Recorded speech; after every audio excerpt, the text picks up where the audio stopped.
what would it mean to sort of dismantle that infrastructure that sort of perpetuates Zionism? Right. It would mean a dissolution of all the institutions that currently uphold the settler colonial state, which is the vast majority of Jewish institutions, and essentially de-Zionizing them. That's what that would require.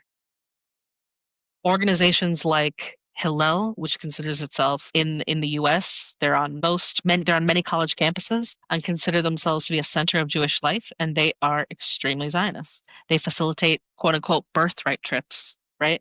Birthright is one of tenets of the infrastructure that maintains the Zionist entity and specifically maintains settler flow in the Zionist entity because birthright trips are it's a free trip for Jewish folks and they go and it's a propaganda tour essentially that aims to also create Jewish families and Jewish children that will become settlers in occupied Palestine.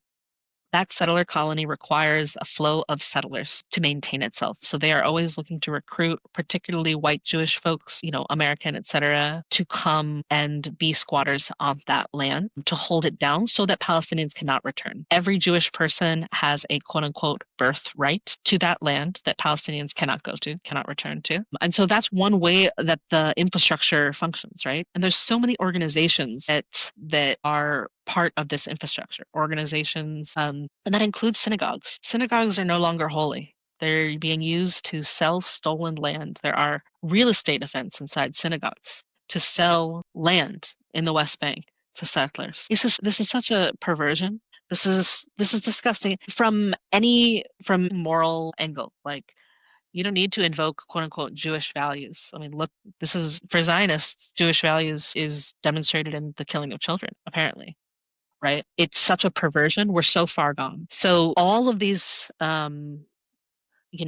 ways in which Zionists indoctrination, settler flow, resources, propaganda. There are so many parts to this ecosystem that needs to be eradicated.